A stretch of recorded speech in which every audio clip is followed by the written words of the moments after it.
দেখো নার্সারি থেকে আমি এই গাছটা নিয়ে এসেছিলাম, খুব সুন্দর জবা ফুলের গাছ। দেখেছো, একটা জবা ফুলও ফুটেছে।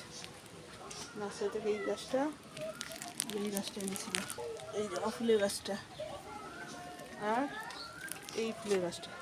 এই ফুলের গাছটার আমার নাম জানা নেই, এটা কি ফুলের গাছ তোমরা অবশ্যই কমেন্ট করে জানাবে। আমি জানি না, নার্সারিতে ভালো লাগছিলো তাই আমি নিয়ে এসেছি। তোমরা অবশ্যই কমেন্ট করে বলবে এই ফুলের গাছটা কী গাছ। এটা সব সিজনেই ফুল হবে বললো, তোমরা অবশ্যই জানাবে এটা কী ফুলের গাছ। এই তিনটে ফুলের গাছ নিচ্ছিলাম আর সবজির গাছ নিচ্ছিল, লকি আর ভিন্ডির গাছ, এগুলো লাগিয়ে। এটা টপ ছিল, এটা পরে টপ চেঞ্জ করব। আর এগুলো টপ আনা হয়নি, টপ এনে টপ চেঞ্জ করে। এই ফুলটা দেখো কত সুন্দর,